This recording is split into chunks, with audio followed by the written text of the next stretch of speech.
eu tenho certeza que o Senhor quer falar conosco, porque toda vez que nós nos ajuntamos aqui, nós sentamos numa mesa, a gente sempre faz essa figura, essa comparação, como uma família que senta na mesa, junto com Jesus. É por causa dele que nós sentamos. Lembra, talvez alguém aqui já passou por isso. Quando tinha a avó viva, todos os primos ficavam juntos. Depois que a avó faleceu, morreu, aí os primos já não ficam mais juntos, a família fica meio dispersa. Principalmente se tiver uma família de italiano, né? Mas é por causa de Jesus que a gente senta nessa mesa. É por causa do amor dele, é por causa da graça dele, que ele nos faz assentar nessa mesa. A graça dele te trouxe até aqui. Talvez você veio hoje, meio despretensiosamente, mas eu preciso te falar que foi o amor de Deus que te trouxe aqui. Não foi só a sua ideia, não foi só o seu pensamento, a sua cachola, foi o amor de Jesus que te trouxe aqui. E se você já pôde sentir esse amor desde o começo, sabe quando começa a queimar alguma coisa aqui dentro do peito, aqui dentro do coração, a gente não sabe explicar, e às vezes dá vontade de chorar. Eu sei que alguém está se sentindo assim agora. E eu preciso te falar que esse fogo que você está sentindo é o amor de Deus sobre a sua vida. Amém, gente? Antes de a gente entrar na palavra propriamente dita, terça-feira é dia 7 de setembro, quem lembra? Né? 7 de setembro, dia da independência do Brasil. Se você lembrar da sua aula de história na escola, você vai lembrar que Dom Pedro I, às margens do Ipiranga, em 1822, no dia 7 de setembro, né, proclamou a independência, a liberdade da nossa terra, colônia de Portugal. E quanto tempo passou até agora? Quantas coisas aconteceram? E a gente está vivendo uma fase onde todo mundo é politizado. Já reparou nisso, que antes a gente não falava de política? A gente nem queria saber de nada, a gente queria falar do Corinthians, do Palmeiras, a gente queria falar da pegadinha do Silvio Santos, do Ivo Holanda. Ixi, agora entreguei a idade, hein? Chegava da igreja, pegava o prato de macarrão, esquentava, assistia a pegadinha do... Ô, crente carnal. Dava umas risadas que sai de baixo. Gente, mas olha só. Para quem entende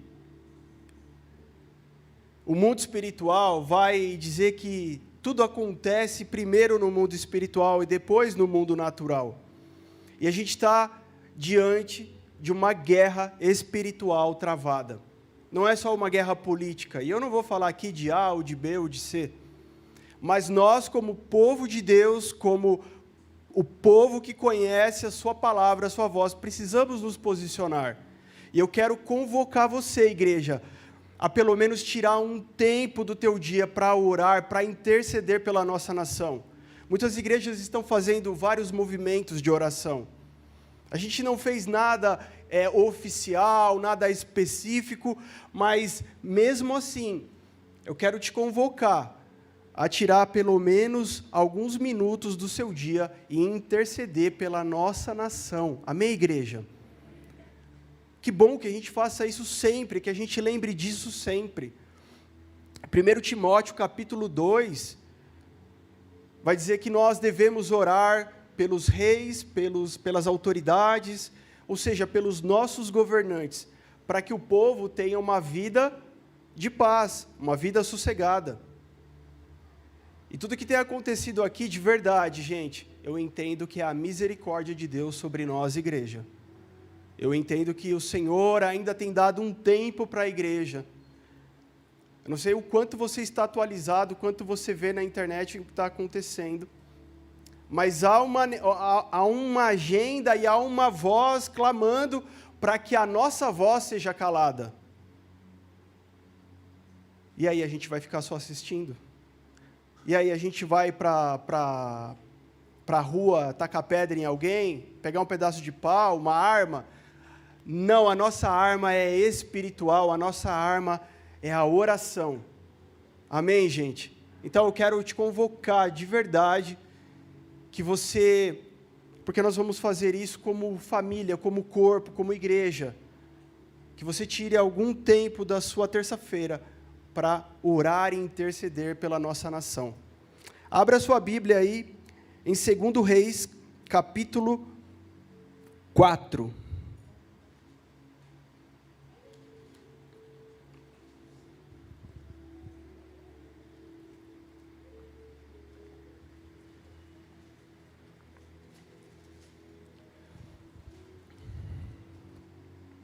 Segundo Reis 4, nós vamos ler a partir do versículo 8. Quem achou, diz achei. Aê, boa. Presta bem atenção aí no que a gente vai ler. Que diz assim, olha, certo dia, Eliseu passou por Sunem, onde morava uma mulher rica, que insistiu para que ele ficasse para uma refeição.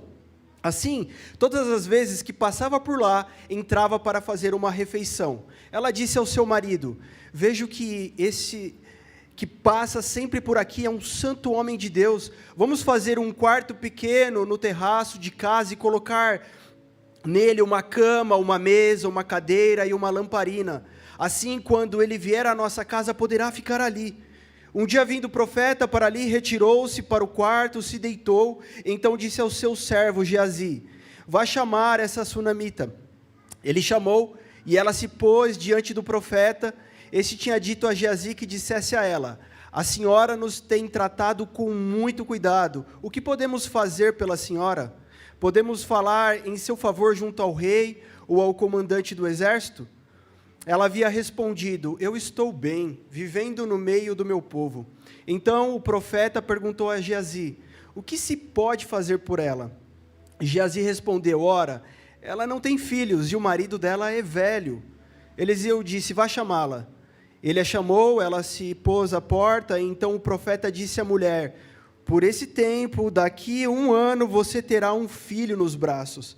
Ela disse, não, meu senhor, homem de Deus, não minta para essa sua serva.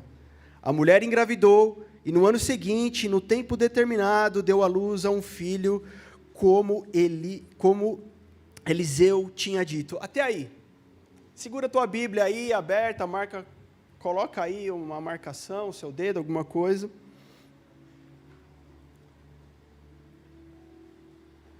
Só dando um pouquinho de contexto, o profeta Eliseu era um homem respeitado na nação, porque Eliseu foi quem andou com o profeta Elias. E o profeta Elias foi um profeta diferenciado naqueles dias, naquele tempo.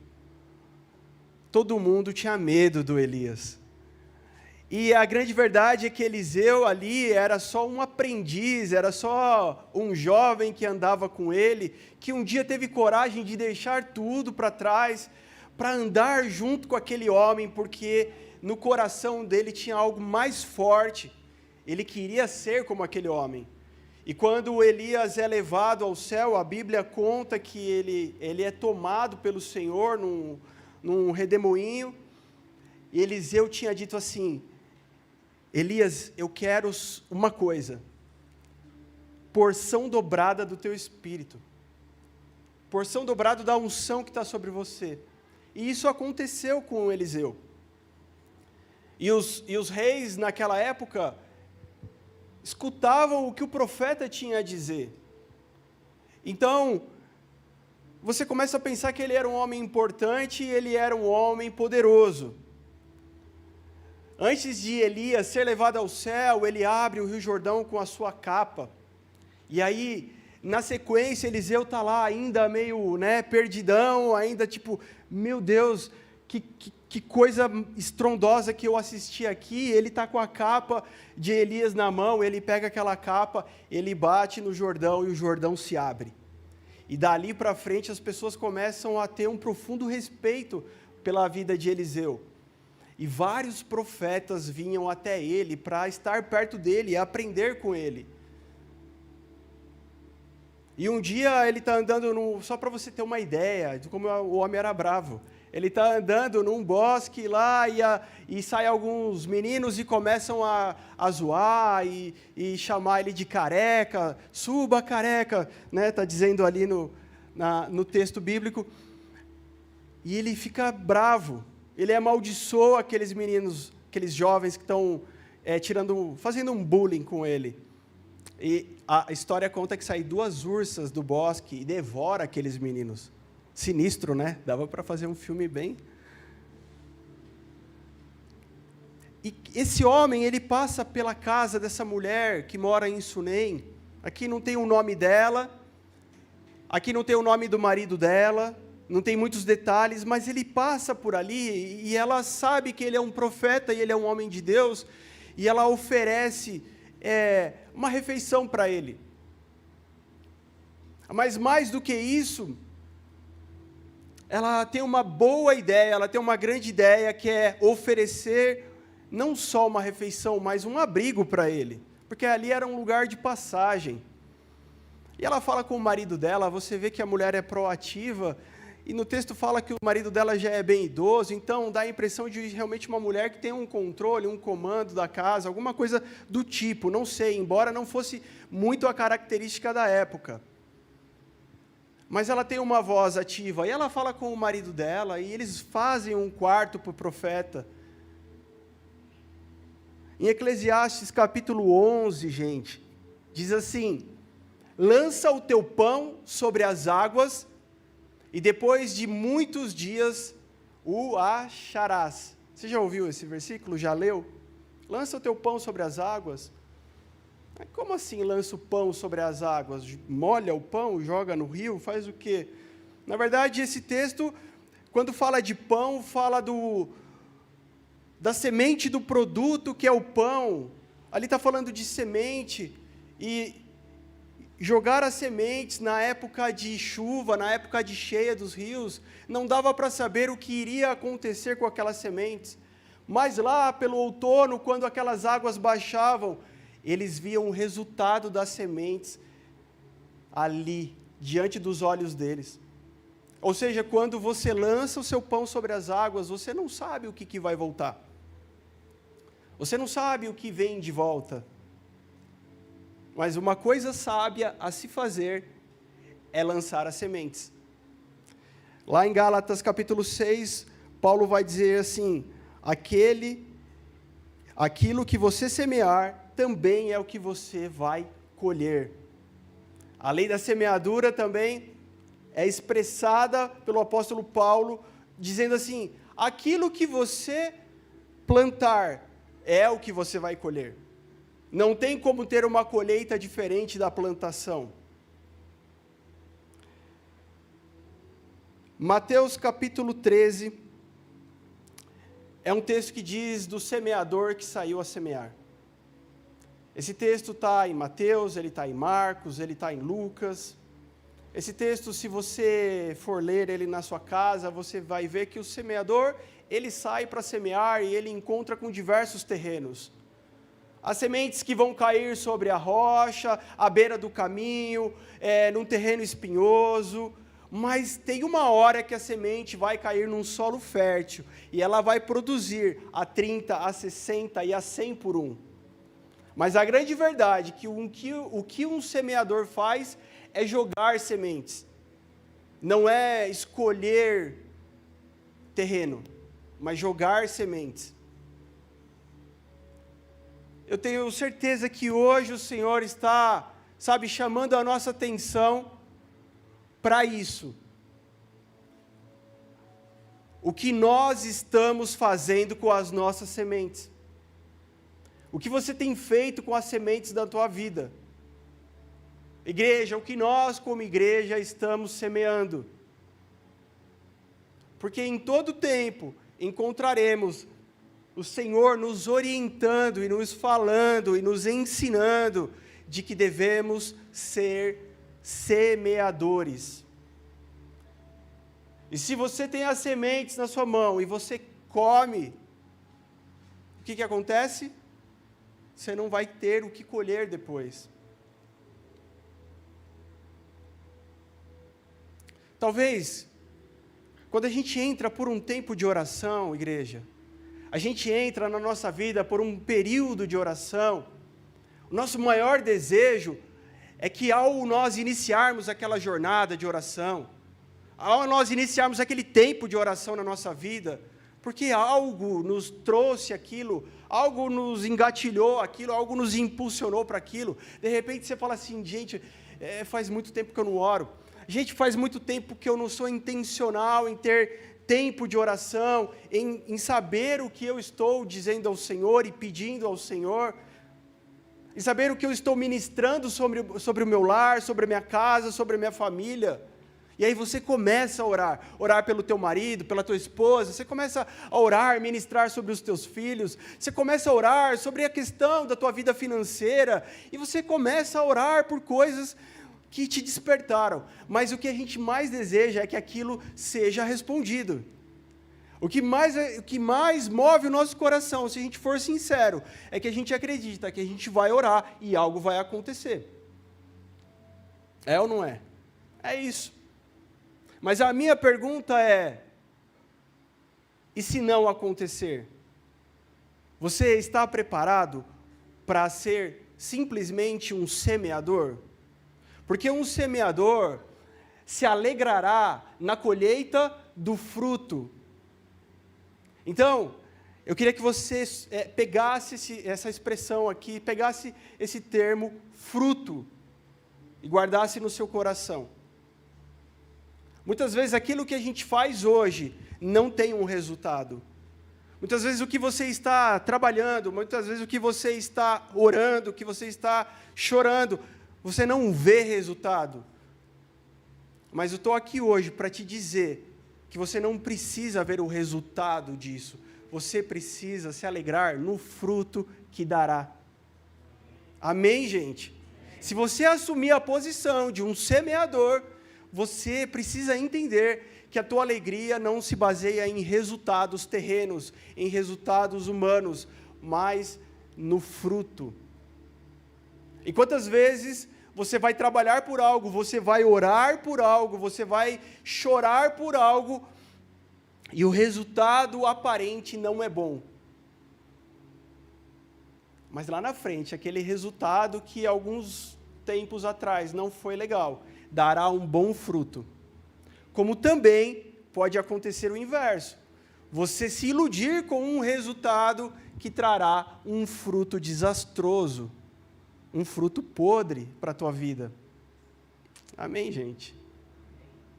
Alguns irmãos, alguns amigos mais próximos, às vezes a gente senta na mesa, toma café e conta algumas histórias.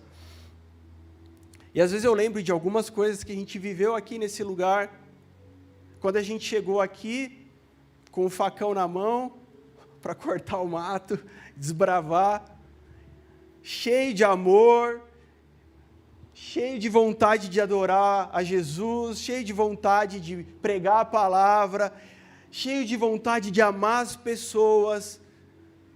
E quantas decepções a gente teve ao longo do caminho.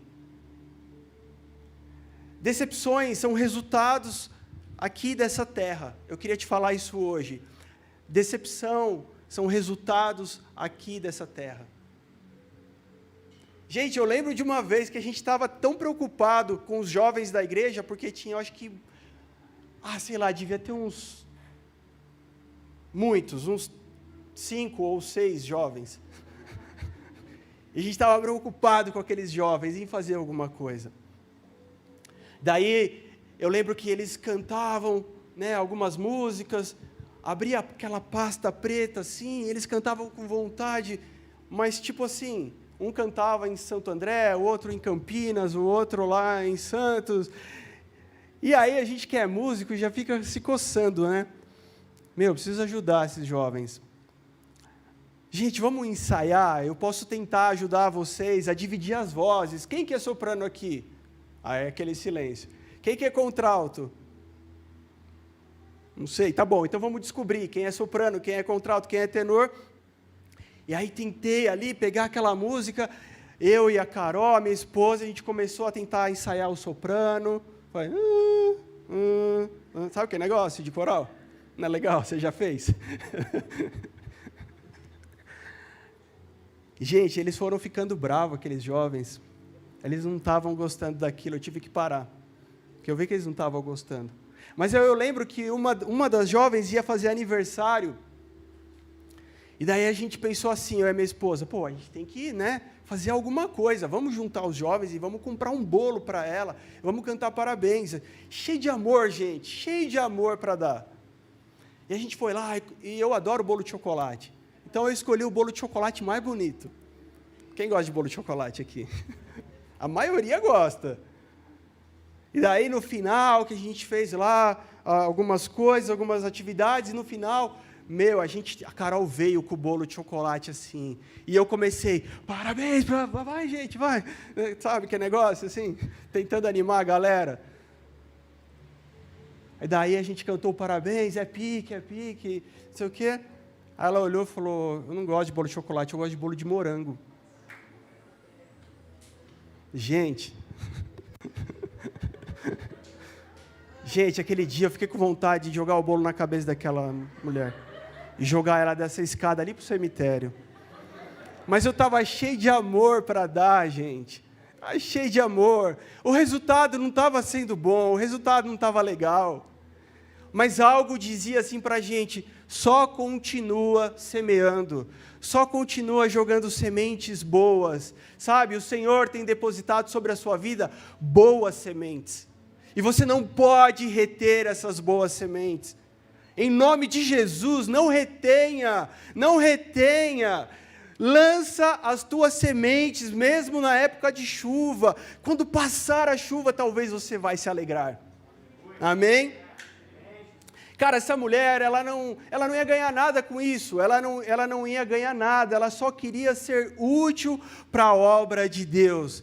Quem deseja ser útil para a obra de Deus aqui? Quantos desejam ser úteis para o reino de Deus, para que o reino de Deus avance um pouco mais, para que você faça parte dessa história?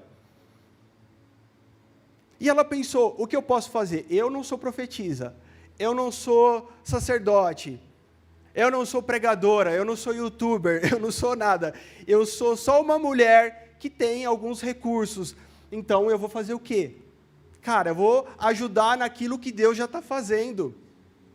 Deus já estava fazendo algo com o povo dele e estava usando a vida de Eliseu. Então, ela pensa, uma boa coisa é eu me juntar com quem já está fazendo algo. Amém, gente? Você entendeu? E ela faz. Daí a palavra vai dizer que ela coloca lá no quartinho, lá fez uma suíte master para ele.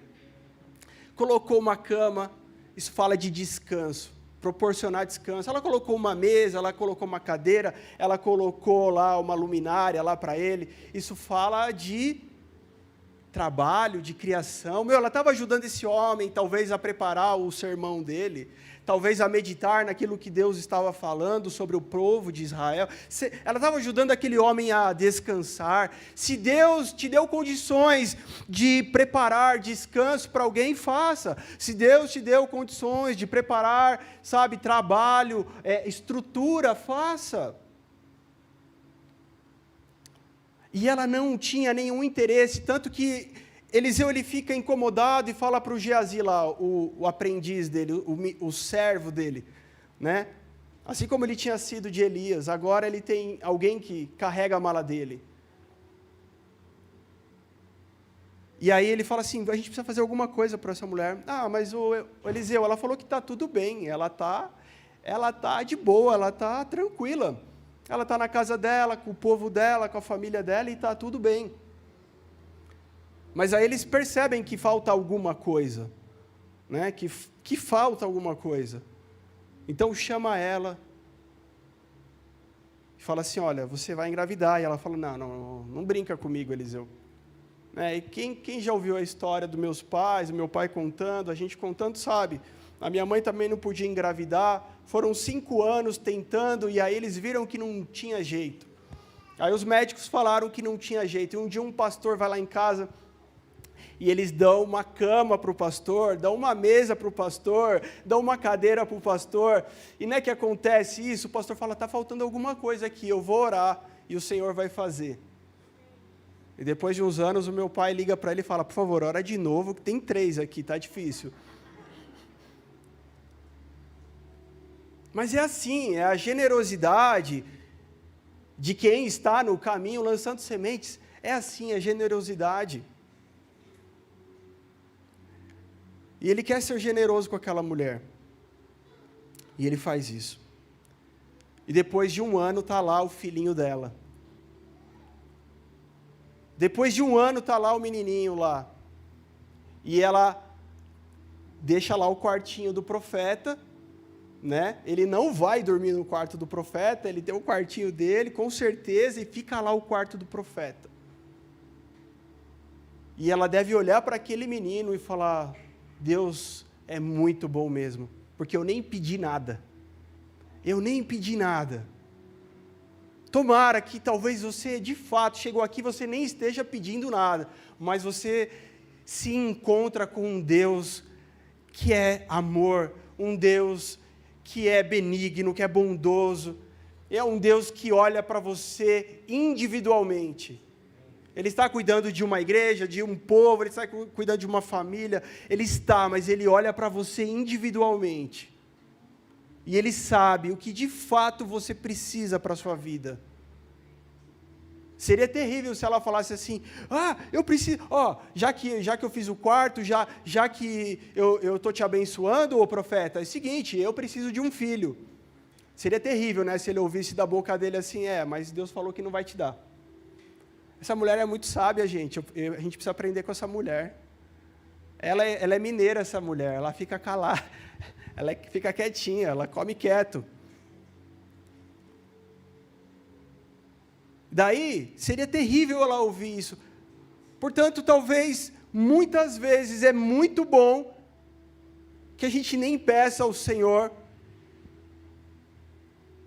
E muitas vezes é muito bom que a gente dê o próximo passo, que é uma maturidade a mais, que é primeiro perguntar qual é a vontade dEle, antes de sair fazendo pedidos, como se fosse o gênio da lâmpada mágica. Venha para a nossa igreja, que aqui a gente esfrega a lâmpada, o gênio sai e você tem direito a 3 desejos. Vem no nosso PG, que lá a gente esfrega a lâmpada, o gênio sai e você faz 3 pedidos. Não, gente.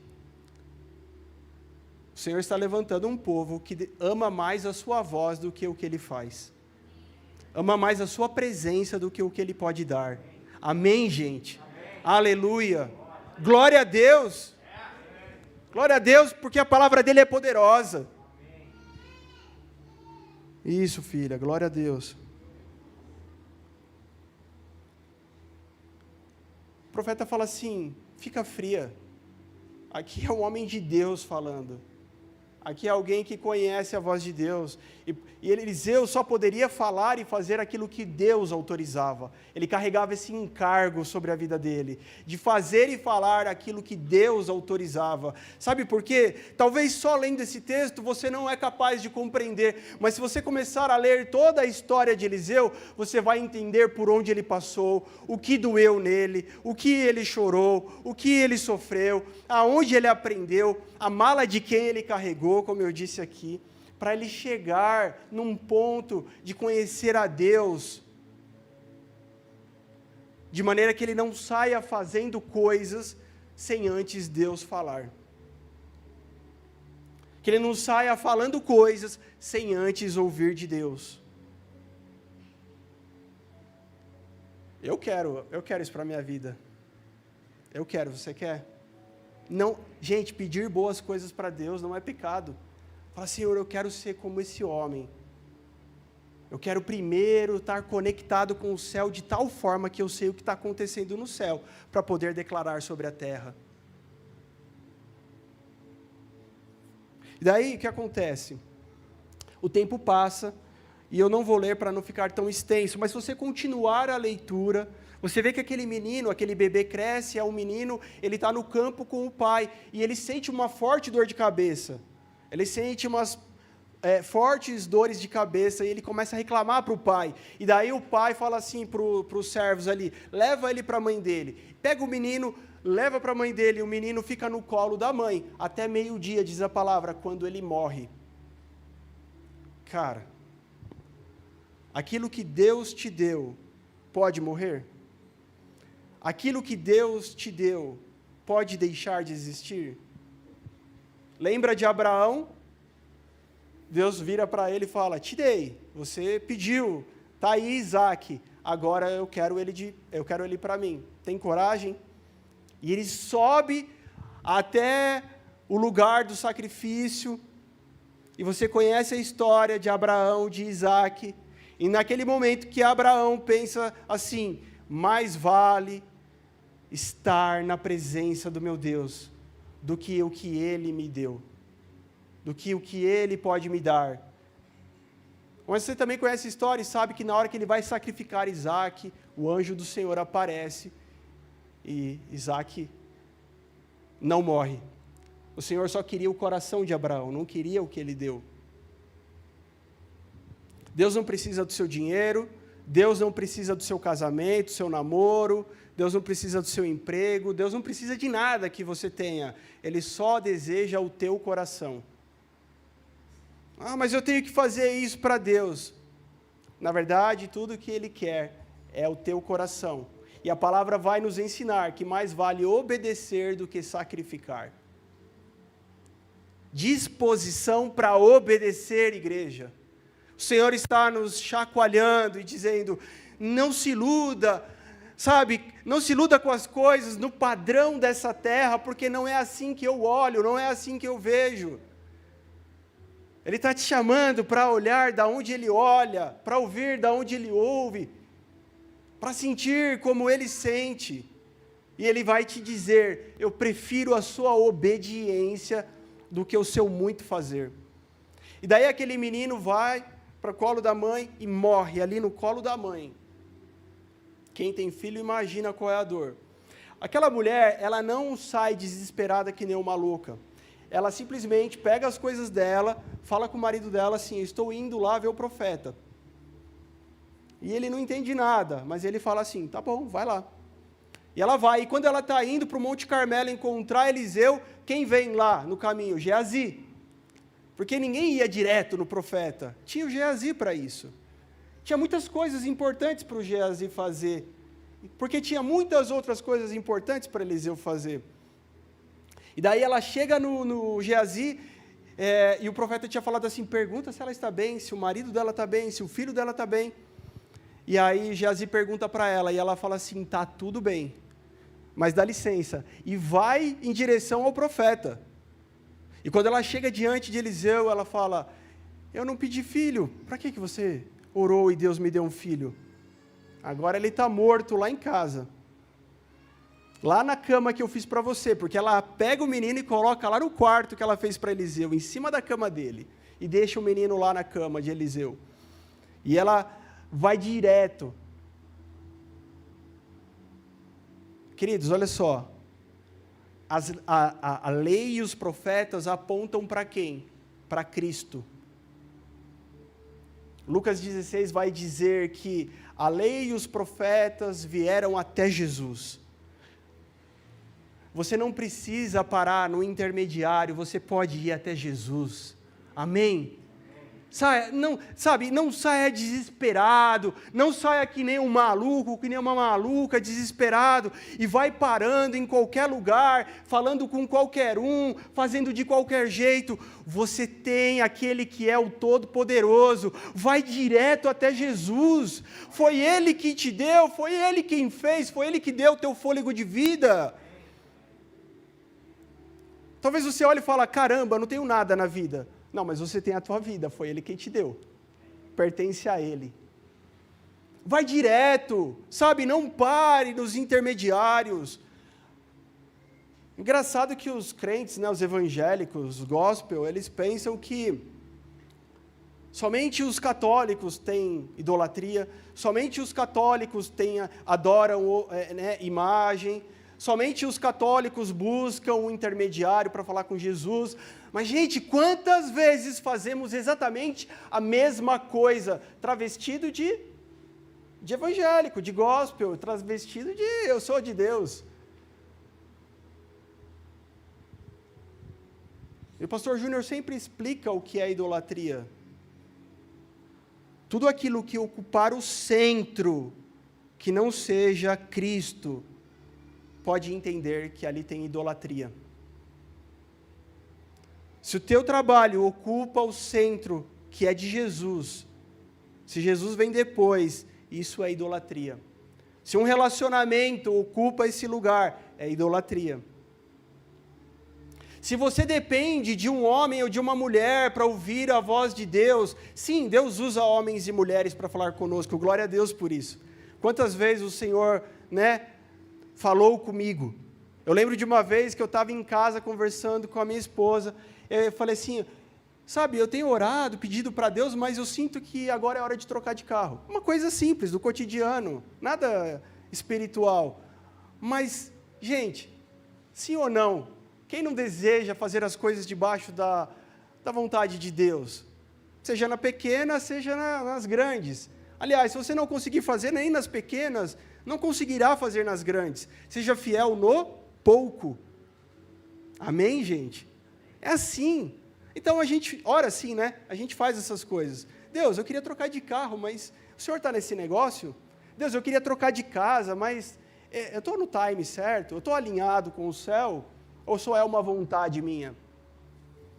E aí a gente conversou assim, tomando café na mesa, e aí chega a minha mãe com uma irmã, aquelas irmãs do coque, missionária, glória a Deus. E ela chegou, cumprimentou a gente, já foi logo começar uma oração, e a primeira coisa que ela falou assim, olha, Deus está me falando que vocês podem fazer sim isso que vocês querem, tá? Pode trocar de carro. Eu falei, Deus não está preocupado com o meu carro, gente. Deus não está preocupado com o teu carro, com o teu emprego, Ele não está preocupado mesmo. Ele está preocupado que vocês andem juntos, que nós andemos juntos, essa é a vontade dEle, porque é assim desde o jardim, amém? Desde o início, o desejo do Senhor é que a gente seja um só, que a gente ande junto, que a gente tenha intimidade.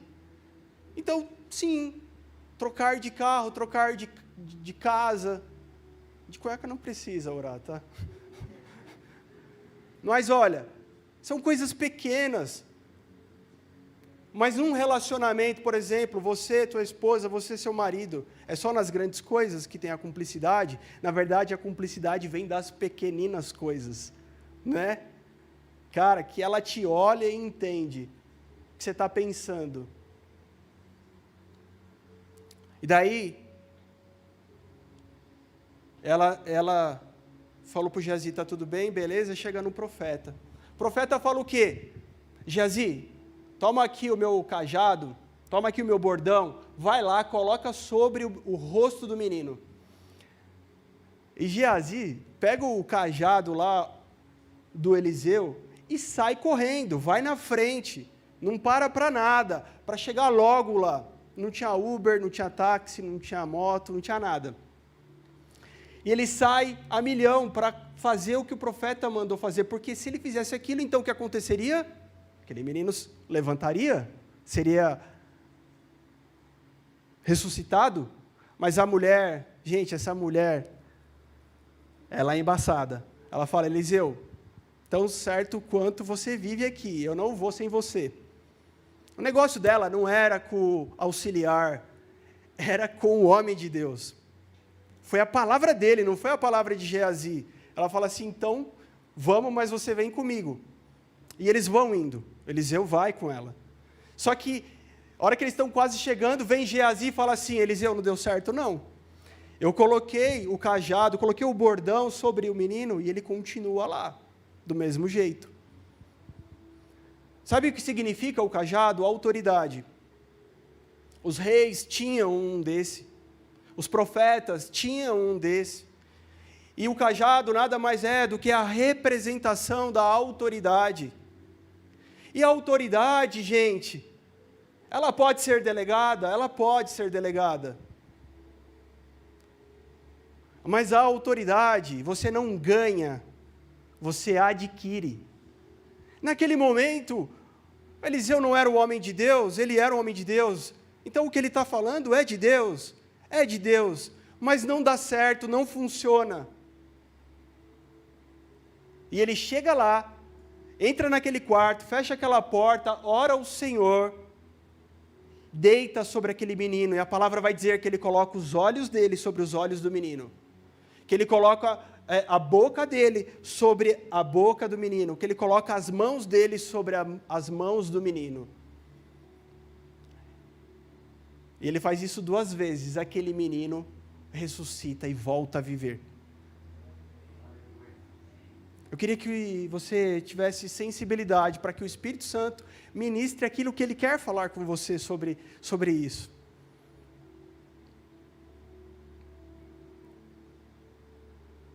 Talvez você recebeu uma autoridade na tua mão porque alguém disse assim, vai lá e faz isso. Mas não deu certo. E eu preciso te dizer que isso faz parte de um processo, isso não invalida quem é Geazi.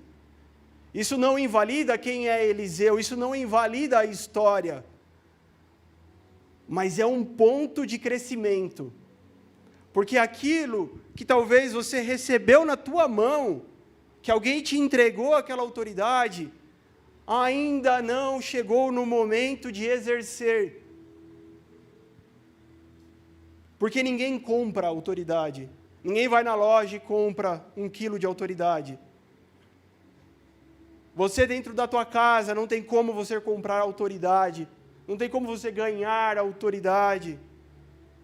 Porque a autoridade virá ao longo dos dias daqueles que saem a semear, ao longo do tempo na estrada, faça chuva, faça sol, faça frio, faça calor, venha neve, seja o que for. E é dessa caminhada, é desse andar com Deus, é desse conhecer a Deus passo a passo, passo a passo, passo a passo, um dia após o outro, que vamos recebendo do Senhor a autoridade. E o Senhor deseja que você carregue a autoridade. Porque originalmente o Senhor te fez para carregar a autoridade. Foi assim na criação, porque o homem é feito e o Senhor diz o que para ele? Governe sobre a terra. O Senhor dá uma autoridade. O plano original de Deus é que você carregue a autoridade sobre a sua vida. Porém, o que o pecado fez?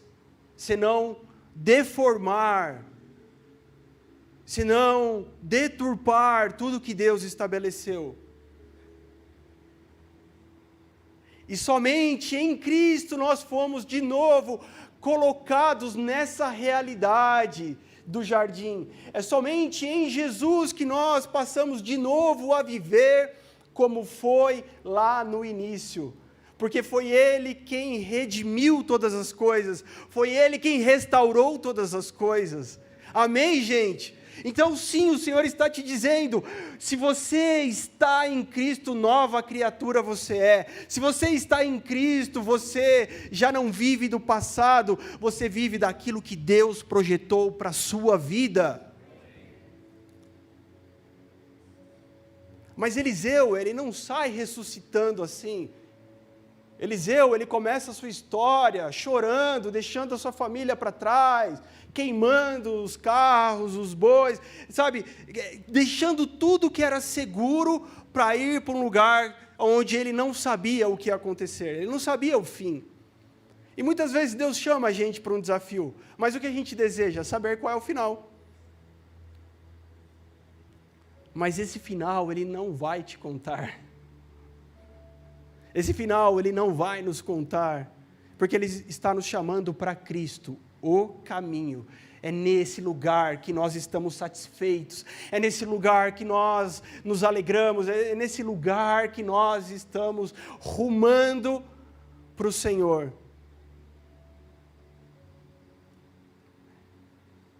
Chegou o dia de Eliseu fazer o que ele fez, mas não era o dia de Geazi ainda.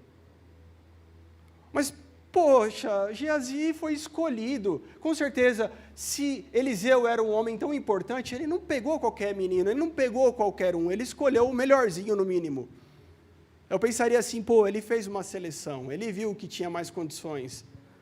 Eu não sei, a Bíblia não conta como que ele escolheu Geazi, mas eu, humanamente, penso, ele fez uma seleção, ele viu alguém que ele podia depositar esperança, né? Falar, cara, eu vou treinar esse cara e ele vai ser como eu. Mas ainda não era. Sabe por que ainda não era? Um pouquinho mais para frente, aqui em 2 Reis, capítulo 5, versículo 22, lembra da história de Naamã? Lembra que Eliseu vai ser o homem de Deus para curar a lepra dele?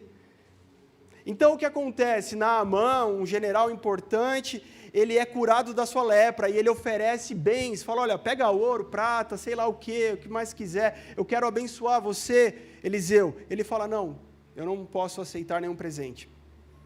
Quando aquele homem está indo embora, Geazi vai correndo atrás dele e conta uma história para ele. E engana aquele homem. E daí, o que ele faz? Está aqui, ó, leva tudo. Leva tudo para você. Achando que Eliseu não estava sabendo de nada. Achando que não tinha problema nenhum. Mas o que ele estava fazendo ali era simplesmente ir contra a voz de Eliseu. Ir contra a voz de Deus. E quantas vezes Deus diz algo para a gente fala, mas não vai ter problema se eu fizer só esse negócio assim. Não, mas é só hoje. É só uma volta que eu vou dar. É só um atalho que eu vou pegar, não tem problema, eu amo o Senhor, eu ainda continuo amando e quero servir Ele. Mas Eliseu chega para ele e fala assim, você acha que eu não estava com você lá, quando você mentiu para Naamã? Você acha que eu não estava lá em espírito? Ele fala. A boca de Geazi ainda é uma boca que tem mentira, ainda é uma boca de engano, não é uma boca que ressuscita mortos. As mãos de Geazi ainda é aquela mão que vai lá e pega aquilo que não é para pegar. Que faz aquilo que não é para fazer.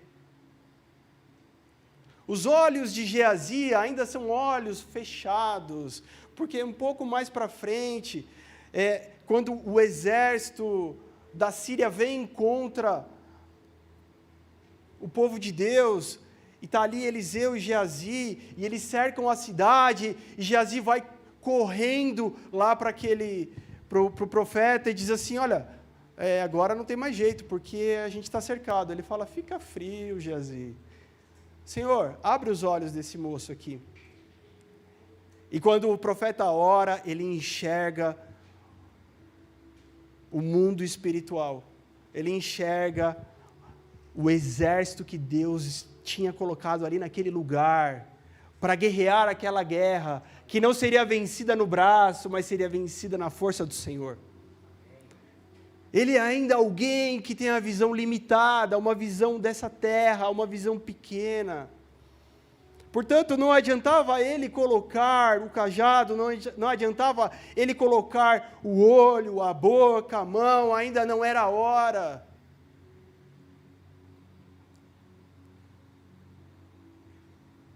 Mas sabe, essa palavra ela vem e ao mesmo tempo que ela nos desperta, ela nos encoraja, porque tem um caminho para seguir. Tem algo grandioso que o Senhor deseja fazer, queridos. Tem algo maior que o Senhor deseja fazer sobre nós. Tem algo maior que o Senhor deseja liberar sobre a sua vida, e não é o que está acontecendo hoje. Não é o hoje. São coisas que você ainda não enxergou. São coisas das quais você ainda não falou. São coisas que os teus olhos ainda não viram. Sabe, é isso que o Senhor está nos despertando essa noite, sabe? Há algo por vir ainda.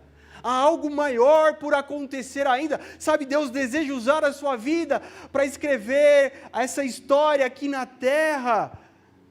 Fazer parte dessa história. Amém, igreja? Eu não sei se isso anima você.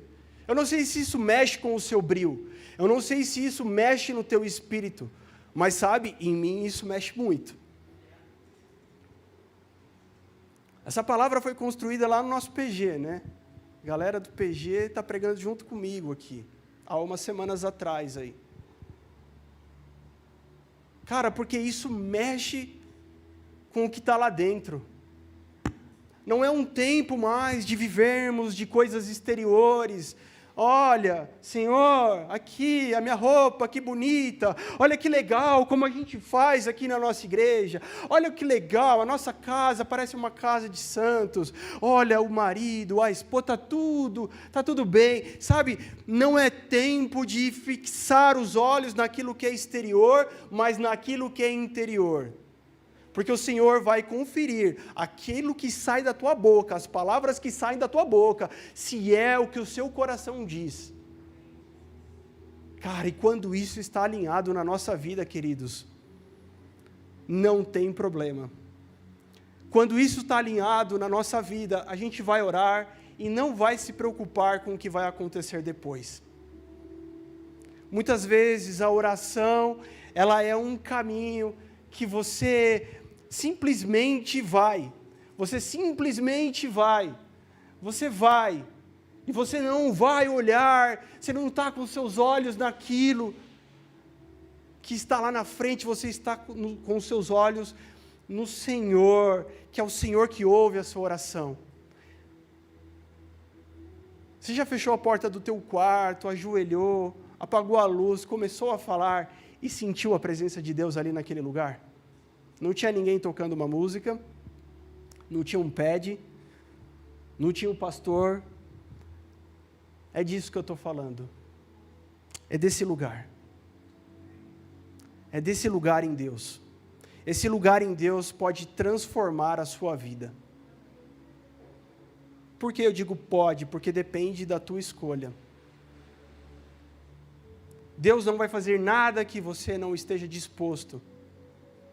Porque aquilo que você planta é aquilo que você colhe. Amém? Deus não te dará uma colheita da qual você não está disposto a semear. Essa é a realidade da vida. E é assim que Deus estabeleceu. Tanto é verdade que alguém pode no final desse sermão falar assim, tá, entendi, aquela mulher tinha muito dinheiro, ela era rica. Então ela pega do que ela tinha sobrando e faz alguma coisa para Deus, faz alguma coisa para aquele homem.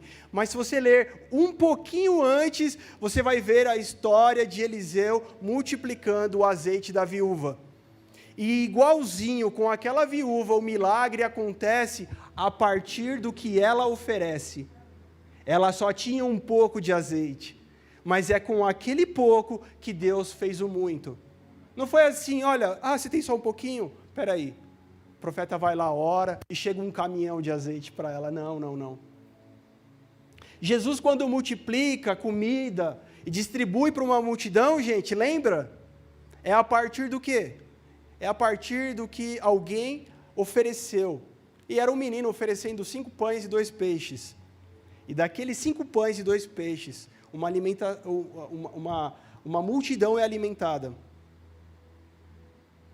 E o que o Senhor está dizendo para nós é, eu vou fazer com aquilo que você tem disposição para me oferecer. Portanto, o limite, quem determina, somos nós. Entenda o que eu estou falando. Tudo está na mão dele, é ele quem comanda, é ele quem controla. Ele não fará porque você merece. No reino de Deus não é exercido por meritocracia. O reino de Deus é exercido por corações voluntários, corações generosos. O reino de Deus avança com pessoas que dizem sim para o Senhor. Com pessoas que amam ao Senhor. Porque o amor depende da atitude. Alguém pode dizer, Senhor, eu te amo muito. Senhor, eu te amo. Jesus, eu te amo. Mas as atitudes precisam expressar aquilo que a boca fala. Queridos, está aberta uma temporada para expressarmos aquilo que nós acreditamos. Está aberta uma temporada para colocarmos para fora aquilo que nós acreditamos, aquilo que nós pregamos, aquilo que nós falamos. Sabe, quando eu olho para a minha vida, eu encontro muitos desafios. Então, eu posso entender que você olha para a tua vida e também encontra muitos desafios. Mas que o Senhor venha abrir os nossos olhos espirituais, porque não venceremos porque somos capazes de vencer. Venceremos ao entendermos que existe um exército acampado ao nosso redor.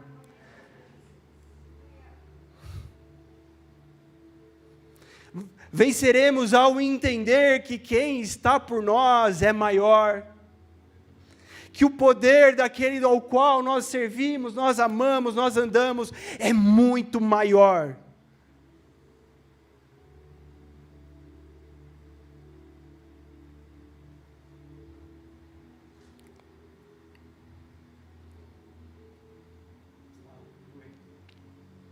Eu dou um tempo para você pensar.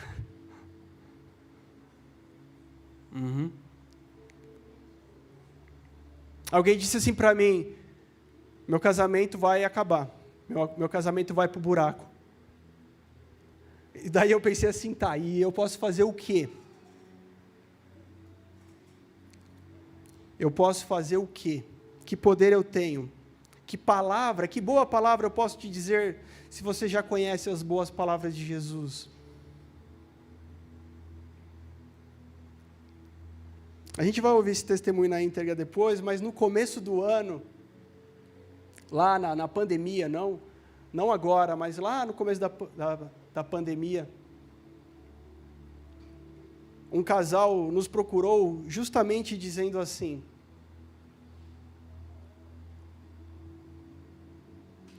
e daí não tinha nada que eu ou minha esposa pudesse falar que mudasse. A gente só pôde entender que Jesus é capaz de reverter todo o cenário. Porque eu olhava e falava, o que eu vou fazer? E daí a gente começou a orar. E daí aquele casal simplesmente começou a buscar a Deus. Porque não tinha uma solução assim, matemática, não tinha como ter um entendimento racional. E eles começaram a buscar a Deus. Glória a Deus, que o Senhor é bom. E eles estão aqui servindo ao Senhor. Então eu vou deixar para eles testemunharem no momento oportuno, porque isso gera glórias ao Senhor. Né? Isso gera louvor ao Senhor. Isso gera uma possibilidade de acontecer com outros casais.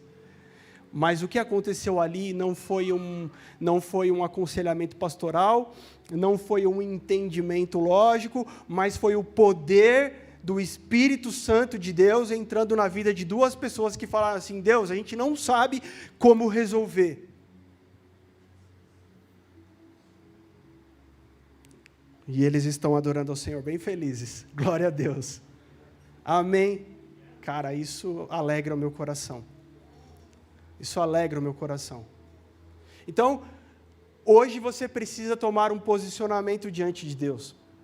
Hoje você precisa dizer assim: eu não vou abrir mão, eu não vou desistir, eu preciso trilhar esse caminho, porque o Senhor ainda tem muitas coisas a fazer na minha vida. Hoje você precisa tomar um posicionamento de dizer assim: eu não estou entendendo, eu não consigo entender o final, mas eu creio naquele que me chamou, eu creio naquele que está no controle, eu creio naquele que está no comando. E eu vou até o fim com Ele. Hoje é um dia de tomar uma posição. E essa posição não é uma posição para mim, não é uma posição para o pastor, essa posição é tua diante do Senhor. Porque tudo que o Senhor deseja, meu querido, é que você saia daqui levantado pelo poder dEle.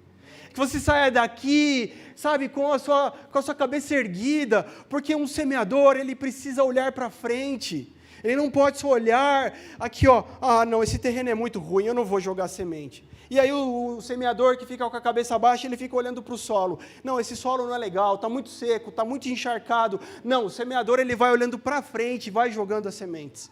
E o Senhor deseja que você saia daqui nessa noite com esse posicionamento, com a sua cabeça erguida, olhando para o Senhor. Ele é o nosso alvo. Jesus, eu te amo e eu vou olhando para o Senhor, independente desse solo, independente dessa terra que eu estou pisando. Mas eu creio que o Senhor me levará a um lugar onde a semente vai prosperar a 30, a 60 e a 100 por um, porque chega o momento certo da semente prosperar. E se você está entendendo o que eu estou falando, eu não estou falando de dinheiro aqui. Eu estou falando da nossa vida. Eu estou falando de tudo. Porque tudo é do Senhor. Tudo é dele, tudo pertence a ele, tudo vai voltar para ele. Então sim, também fala do seu dinheiro, mas fala da tua vida por completo.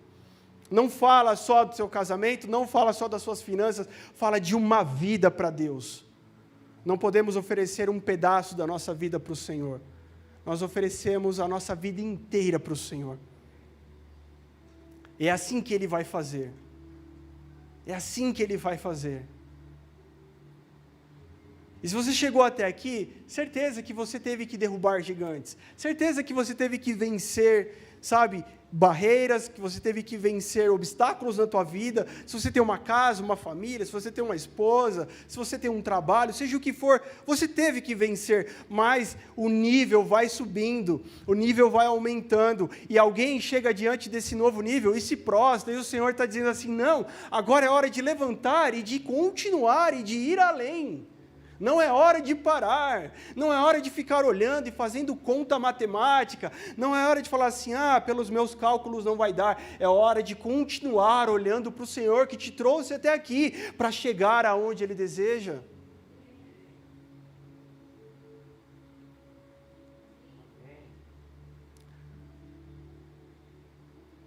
O Senhor deseja usar a tua vida para colaborar com o que Ele já está fazendo nessa terra. Não fique preocupado de inventar algo novo. Não fique preocupado de criar algo novo. Pode ser que o Senhor te dê alguma coisa que ninguém está fazendo ainda, mas, o primeiro sim que nós damos é para colaborar com o que o Senhor já está fazendo. Esse é o primeiro sim que nós damos. Sempre é. Sempre é. Você pode ter uma visão de algo grandioso, algo inovador, algo empreendedor, algo maravilhoso, mas o teu primeiro sim sempre será para algo que o Senhor já está fazendo, para algo que o Senhor já estabeleceu, até porque Ele é um Deus sábio e Ele quer te treinar primeiro, Ele quer te amadurecer primeiro, Ele quer te preparar primeiro. Você deseja estar pronto para o Senhor? Você deseja ser essa pessoa? Tem disposição aí para isso? Talvez humanamente não, mas essa é a hora que o Espírito do Senhor faz toda a diferença, porque você vai ser sincero a Deus, falar, Deus, eu até queria isso que o pastor está falando, mas eu olho para o espelho e não vejo. Simplesmente peça ao Senhor e Ele fará. Você não precisa fazer algo para Deus sem que Ele tenha feito primeiro. Porque é Ele quem faz todas as coisas. Alguém está em depressão e fala, não, eu preciso sair dessa depressão primeiro, eu preciso me livrar dessa depressão para ouvir a voz de Deus. Não, meu querido, se você está no meio da depressão, em nome de Jesus, simplesmente ouça a voz de Deus e deixe que as mãos dEle te tirem desse lugar. Alguém está, numa vida de pecado, isso traz acusação, porque aquilo que é repetido, aquilo que, você fala, eu não consigo me livrar disso. Então, quando eu me livrar disso, então eu ouvirei a Deus, então eu terei intimidade com Ele. Não, em nome de Jesus hoje, simplesmente levanta a sua mão e deixa o Senhor te puxar desse lugar e trazer para a realidade dEle.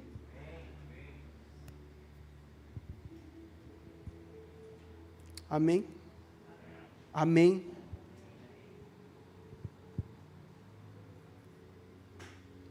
Tem uma passagem, uma história que que eu lembrei agora e parece, pô, que filme triste. Um negócio aconteceu comigo, gente. Na minha época de faculdade, eu ia de trem para a faculdade, então eu ia andando da minha casa até a faculdade, eu fazia isso sempre, de manhã eu ia para a estação, né, pegava o ônibus, ia trabalhar, daí eu voltava, ia para casa andando, depois eu voltava, ia para a estação, pegava o trem, ia para a faculdade em São Paulo, depois eu voltava e fazia isso todo dia. E aí eu estava meio cansado, meio enjoado de fazer isso, tal. Eu queria ter um carro, pô. Eu sou jovem, quero ter um carro, mas ainda não dava para ter um carro. E daí, naquele dia, eu me troquei meio injuriado, tempo meio fechado, tinha chovido. Coloquei uma calça bege, uma calça clara que eu gostava, assim, uma camiseta e fui. Na hora que eu estou na calçada ali, quem conhece aquela avenida que vai beirando a linha do trem em Santo André, sabe, esqueci o nome agora. General Glicério? Não. É a de baixo, que vai beirando a linha do trem. Estou lá andando. Gente, o carro passa numa poça. Sabe aquela água que fica marrom por causa da terra, assim, fica aquela poça marrom? E eu estou andando lá, que história triste. Eu estou andando lá e o infeliz passa naquela poça, espirra tudo em mim, naquela calça clara. E eu fiquei muito chateado aquele dia. Eu falei, meu Deus, acho que Deus não me ama, não. Essa vida não está legal. Acho que Deus não me ama tanto assim, Ele deve amar mais outras pessoas que eu. E eu voltei para casa que não dava para continuar, eu fiquei cheio de barro. E eu fui andando de volta para casa injuriado, tipo, eu não sei se vale a pena, aquele perrengue, eu não tinha grana, e na época estava um perrengue danado lá em casa, e eu não tinha condições de nada, gente, de nada. Estava fazendo a faculdade na cara e na coragem. Um dia eu contei para alguém a minha história da faculdade, a pessoa falou assim, não, é sério isso daí? É, que eu nunca contei. Mas não tinha dinheiro para pagar a faculdade, e daí eu fui, daí o Senhor preparou um emprego, daí eu comecei a pagar a faculdade, mas primeiro eu fui sem poder. Talvez Deus está falando com alguém, primeiro vai, depois Ele prepara. E daí eu voltei para casa totalmente desanimado e falei, hoje eu desisto, hoje eu vou largar. Mas quando eu cheguei em casa, e eu tinha minha vida de oração, minha vida com Deus, mesmo que eu tivesse chateado, eu cheguei em casa, e daí eu fui orando no caminho, e quando eu cheguei em casa, eu senti algo dentro de mim, que disse assim, agora você tem que voltar, e você tem que continuar. E eu tirei aquela roupa suja, coloquei uma roupa limpa, e voltei tudo de novo. E fui para a faculdade. Sabe? Pode parecer bobo para alguém, mas para outro alguém aqui hoje, nessa noite, talvez essa palavra está falando para você. É hora de você trocar de roupa e continuar. É hora de você não esmorecer. É hora de você dizer assim com a tua vida em quem você confia. É hora de você dizer com as tuas atitudes em quem você crê. Amém, queridos? Então se coloca de pé. Eu quero encerrar esse culto aqui com você. Aleluia. Sabe, eu sinto um amor de Deus aqui, uma graça de Deus. Eu sinto aqui o Senhor liberando do amor dEle sobre nós. Eu sinto aqui, sabe, da parte de Deus, como que o Senhor dizendo assim, o que eu mais desejo é que você me perceba na sua vida. Porque alguém vai dizer assim, não, mas cadê Deus? Não, mas aonde está Deus? Ele está dizendo, eu sempre estive aqui, do seu lado. Eu só gostaria que você me reconhecesse, me percebesse.